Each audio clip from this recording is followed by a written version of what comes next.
渋谷寿司神南さんを漢字一文字で表すと。まあ寿司ですね。ここに来れば美味しいものが食べれる。僕が出した寿司はうまいよと。僕はもうマグロが大好きなんで、調理するだけ奥が深いので、食べてて飽きないですね。でかっ。板がうまい。ちょっとこう紐みたいな食感というか。味のなめろう。なめろう握り。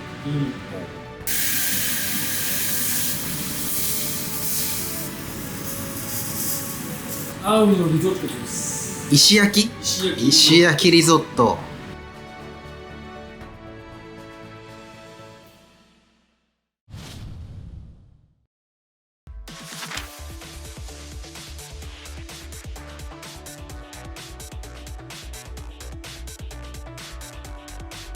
渋谷駅から徒歩5分、カジノと書かれた大きな看板が目を引く、ビルの9階でひっそりと営む寿司店。今流行りのポーカーを楽しめる施設の中の看板のない寿司店というコンセプトが面白い。おまかせは税込みで昼が9000円、夜が1万8000円という価格帯で、職人歴40年の気さくな大将が多様な客をもてなします。渋谷らしく、若者や外国人でも肩肘張らずに楽しめる雰囲気の中で、ユニークな一品も登場するおまかせを楽しみました。ポーカー好きはもちろん、高級寿司初心者も楽しみやすい気さくな寿司店です。しめのっていう名字がちょっと特殊な名前なんですけど、それは千葉県の竜栗の方にあるんですよ。でそっちで僕の親父の姉さんの、僕から言えばいとこの人が寿司屋さんをやってて、そこで板前さんを見てかっこいいと思って、俺も寿司屋になろうというきっかけです。それは当時何歳？小学3年生。40年いろんな経験を積まれて、やっぱこう大切だなって思うこととか、寿司職人としてこだわり、プライドみたいなところって、清野さんの場合はどんなところにありますか？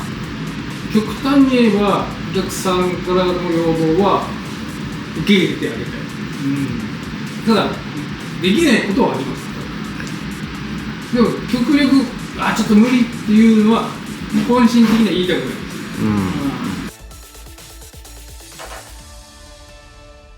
じゃあ清水さん、改めまして今日はよろしくお願いします。いただきます。最高。これ1品目はいつも大体これで始まるんですか？そうですね。かなりこうねっちりしてる感じというか、漬けてるんです。漬けてるんですか？どれぐらい？20分ぐらい。マグロの仕入れ先はどちら？北に水産。北にさん。兄貴分はい。北にじゃあそのご紹介というかつながりで。から北に使って。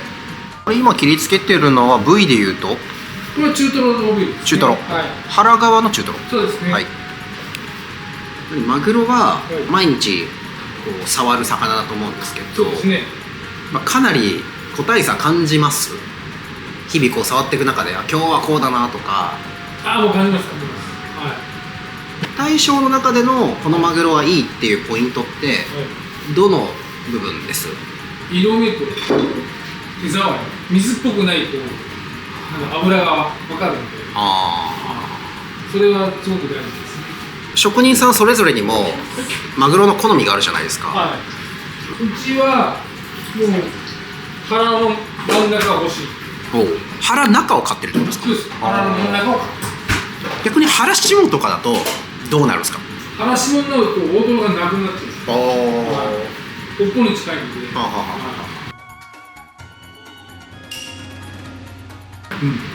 鮭の白子を煮たものです。はい。サンマの肝を一緒に巻いて焼いたものです。はい。それからトウモロコシを豆腐にしたものです。はい。鮭の白子珍しいですね。はい。なんかプリプリしてるのかなと思ったらかなりしっとり。はい。清野さんはでも例えばお寿司屋さんにいろいろいらっしゃったじゃないですか。はい、若い頃は結構料理をひたすら担当してたとか、そういうのもないんですか？もうずっと握りがメイン。いや、全般的なことですね。まあ大将もいろんな、お店回られたり、いろんなお店でやってこられたと思うんですけど、この渋谷寿司神南さんに関しての提供品のコンセプトとかで言うと、ここに行ったらこんなものが食べれるよ、他ではやってないことが出てくるよっていうのはちょっといたずらっぽく入れてるは見てますね。うんうん、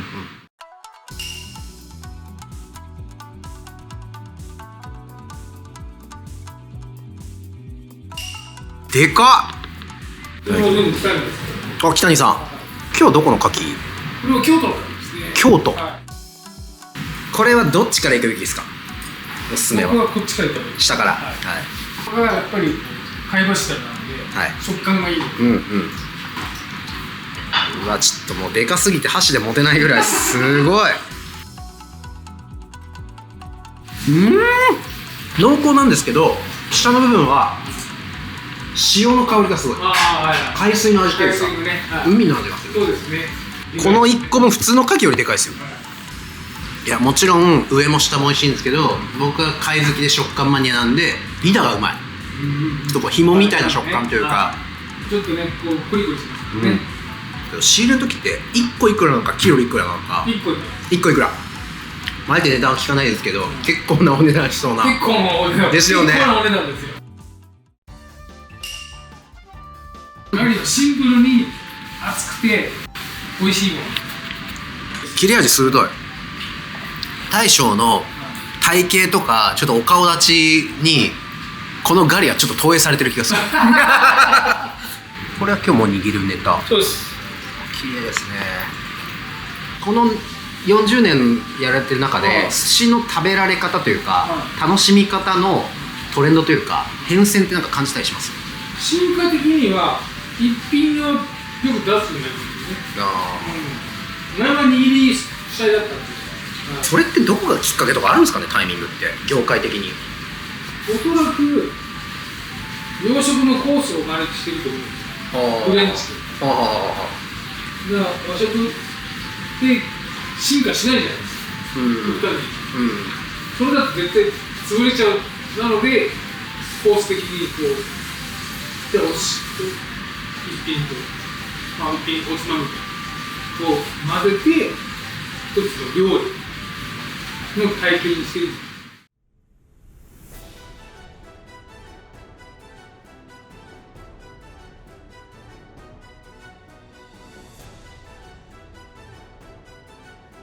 1貫目中トロ。はい、なぜ1貫目中トロなんですか？インパクトがあるんでうまいっていうのが。マグロといっても赤身中トロ大トロってあるじゃないですか、中トロを一番バッターに置いてるっていうのは美味しいです。中トロが一番こうバランスがいいです、最初さっくりからのちょっとじっとり溶けてくる、口どけがいい、アイルだから中トロでも もはや大トロ的なバター感がある、ちょうど温度もちょっと溶けるぐらいで、美味しいです。これは白いかですね。白いか、包丁の入れ方がいいですね。この白イカをちょっとこう波作りみたいにしたのって、対照的などんな思いというかメッセージが込められてるんですか？なんか見た目も綺麗でお醤油もので歯切れもいい、イカって多分一番シャリを感じやすいネタの一つだと思うんです、だからこうシャリのちょっとこうなんていうかな、ふんわり広がる感じが、マグロよりもやっぱり脂がない分、素直に出ますよね。なんか寿司食ってる感がすごい、うまい。スミイカだとこんな包丁入れじゃないじゃないですか。スミイカは入れない、あえて入れないです。スミイカは肉厚で歯切れがいいんであえて入れないんですね。白イカはやっぱちょっと硬い。白イカは硬いから、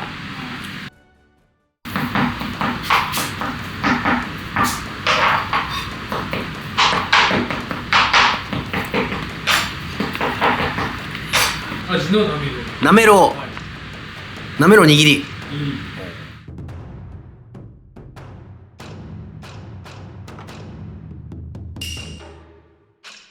味噌と大葉と長ネギと生姜でひたすら叩いて。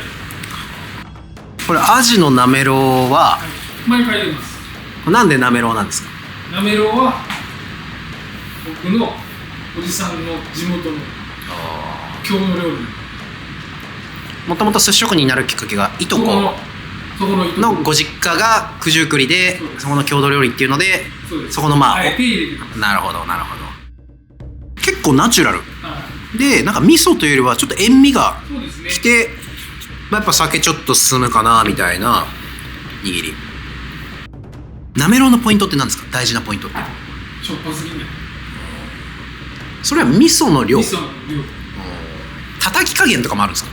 これ以上叩くと食感がなくなっちゃうんですよ。少し食感がないと美味しくないです。3貫目でここでちょっとなんか変化つまみと握りの合いの子みたいな、いいですね。飽きさせないというか。そうですね。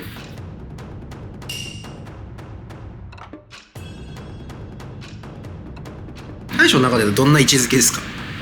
なんかホッとするじゃないですか。試してみるとあったかいし。この建屋というかこのフロア自体がなんかこう結構アミューズメントそうですね。エリアというか、はい、特になんかポーカ下がポーカーゲームができて、上が今度はバーベキュー、屋上がバーベキューができる。ー、ちなみに締野さんはポーカーとかカジノやるんですか？できません。できない。全然わかんないです。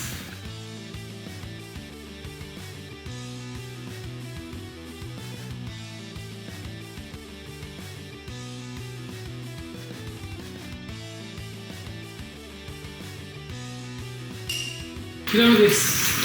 結構肉厚に切ってくれてる。肉厚に切ってますね。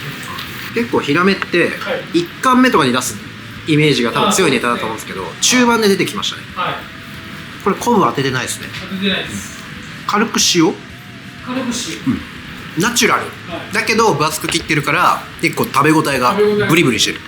シャリがオーソドックスに美味しいというか、ありがとうございます。万人受け系のシャリっていうか、そうですね。は大将の親しみやすさみたいのがちょっと出てるのかなってシャリの好まれる味付けの変化感だったりとか塩梅だったりっていうのは大将がお寿司屋さんになられてからこの変遷というかトレンドみたいな感じたりしますか？い。感じますね。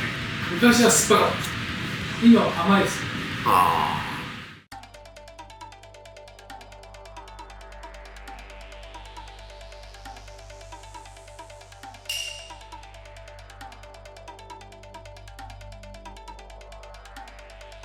ー、うわ、この輪郭のバキバキ感すごい。ソフトな部分とひだひだのゴリゴリのところ、この階段状の食感の変化が面白い。これやっぱ貝好きにとってはたまらないですね。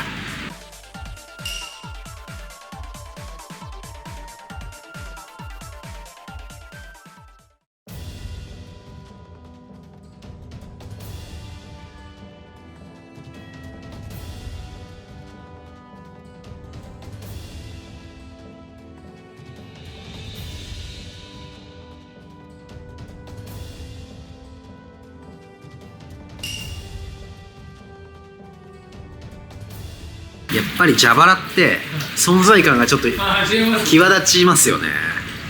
おお、これはそのさっき大将がおっしゃってた魚にうまいと書いて寿司っていうのを一番分かりやすく体現する一環だと思います。口に入れて噛んだ瞬間のパワーとスタミナがあるんですよね。最初でうまいってありつつそれがどんどんなんかうまみが強くなっていくっていうのがでもマグロのパワーというか、特に大トロのこの蛇腹なんで筋をかませる感じもあるじゃないですか。で筋のところがどんどんなんか甘いエキスが出てくるっていうか、このシャリがその油をちょっとそうなんですよ、吸収してくれて、それがやっぱりなんか寿司っていうこの一体感というか、このお寿司はバランスですよ。シャリがでかくてもダメ、ちっちゃくてもダメ、ネタが大きくてもダメ、ちっちゃくてもダメ。今日いただいたこの大トロは僕の表現ですよ、ベタにうまいなって感じマニアックなうまさじゃなくて、本当に素直にうまい、はい、分かりやすい直感的なうまいっていうコテコテしてないんですよ、ちょうどいいんですよ大トロ。そこがねやっぱね腹の中ですよ。なるほど、これ腹紙だと油が強いんで大トロなんだけどしつこくない。それぞれ、おいくらで内容はどんな感じでやってるんですか？お昼が、9000円でお任せコース15品、夜が、お任せコースで1万8000円で22品。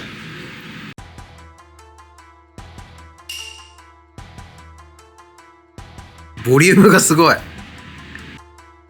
この生姜があるのとないのでもちろん見た目の印象違うじゃないですか、はい、この盛り付けの哲学というか美学というか、ただ一本添えてるだけだけど印象違うじゃないですか。なんか美意識みたいなところって結構磨かれるもんなんですか？見に行くんですよ。何を？花屋さん。花屋さん。花ってこう芯があって添えてこうなって、はい。それのバランスってすごく綺麗です。花屋さんは結構いいんですよ。へえ。やっぱでかいんですごいワイルド。めっちゃワイルド。ホタテの酢味噌和えですよ。ちょっとずつこう合間に出てくるこのシンプルなおつまみはおつまみでいいですね。すごいソフトで美味しい。ホタテ酢味噌もなかなか珍しいですね。大将のこれまでのご経歴のちょっと松寿司にいらっしゃった感じとか、なんかその時のおつまみのなんか昔懐かしさみたいなそれを感じる。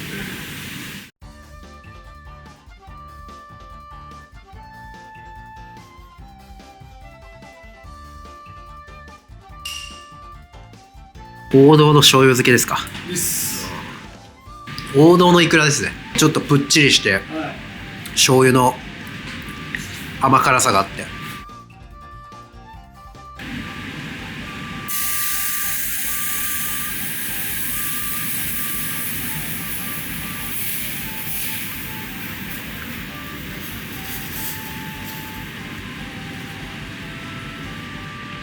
気持ちよさそうですね。アワビが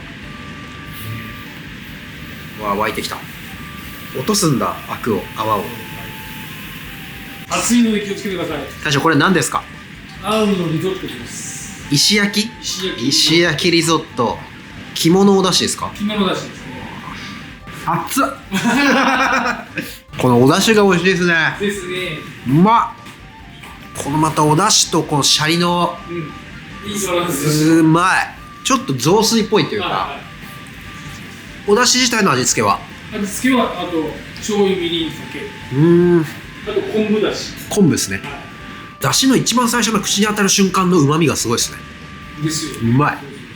これ結構日本人に生まれてきてよかったなって思うやつであり、海外の方も受けいいですか？海外の方も好きですね。これは毎回出てくる。これは定番ですね。熱いけどうまい。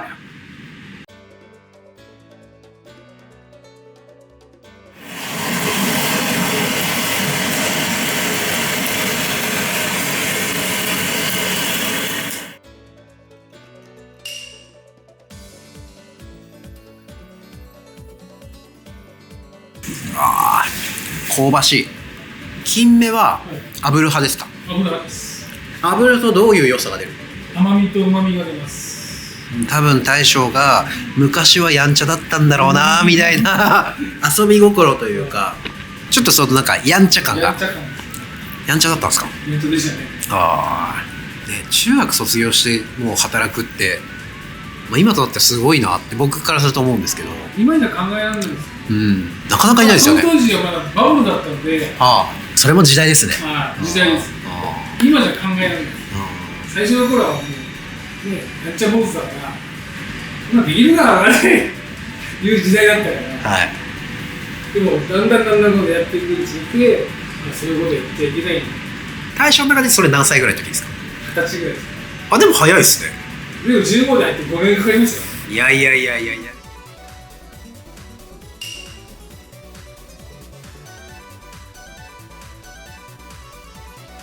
肉厚で食べ応えがあって美味しい。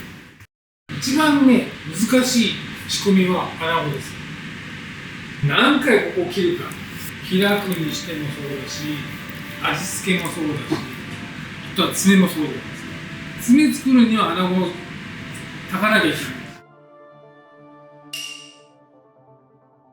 ない。あえて色つけないです。爪を抜きでいるんで。ふっくらしっとり溶けていく。口に入れたら3秒ぐらいで溶けましたね。池の穴子ともじめの穴子は全然違う。煮上がりが違います。池の穴子の方がバリッとしてます。煮上がりが。それからのじめの穴子はふったりしてます。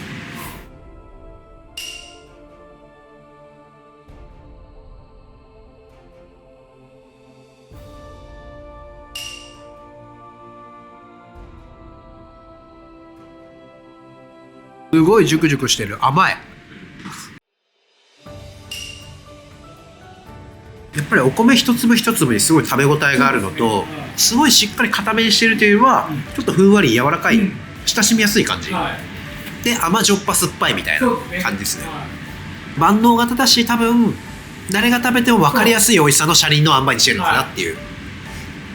だから誰が食べてもそんな癖がなく美味しく感じる。大将、今日はありがとうございました。ありがとうございます。こう渋谷寿司神南さんのこだわってらっしゃるところとか、大切にされているところってどんなところですか？お寿司屋さんって敷居が高く感じる。それを高く感じさせない。でまた来たいなっていうふうにして帰ってもらいたい。気分よく食べてもらって、気分よく、ね、こう接客して本当にドンピシャハマったなって、それでもう丸って感じです。実際そういうお客さんがいるんで、海外の方で家族で5人で来て帰る間際に2日前にもう開けてびっくりしました。同じへーって言ってきて帰る、あさって帰るからまた食べに来た。感動しました。それは嬉しいですね。まずはやっぱ全体感のボリュームが結構あったなっていう、食べ応えがすごいあって、親しみやすいけどやっぱり贅沢感に浸れる美味しさの握りが今日すごく連続して登場されてたなっていう印象がすごいあって、全部美味しかったんですけど、特に印象に残ってるのは今日で言うとやっぱ北谷さんのアイルランドの蛇腹、大トロがうまかったなっていう印象があるのと、まあなめろうもそうですし、僕はやっぱこのアワビの石焼きリゾット、あとやっぱりでも本当に大将のお人柄、いや本当ありがとうございます。すごいベテランの方なんですけど若々しくて、こういう若い世代にもこううまく合わせて優しく接してくださる、気さくに接してくださるっていうのは、いい意味でやっぱ敷居が下がって居心地が良くなるのかなっていうふうに思いました。居心地がいい、よく感じてもらえるのが一番です。ポーカーやってからの寿司もいいし、多分寿司やってからポーカーで遊んでもいいし、そのパターンありますからね。そうですよね。だからなんかそういうちょっと遊び好きな方とかで美味しいもの食べたいとか、ちょっと贅沢したいっていう世代の方々とかにもすごい、てかなかなかそういう店ないと思うんで、いつまでも若々しく健康でちょっとやんちゃな感じも含めてぜひ頑張ってください。今日本当にありがとうございました。ごちそうさまでした。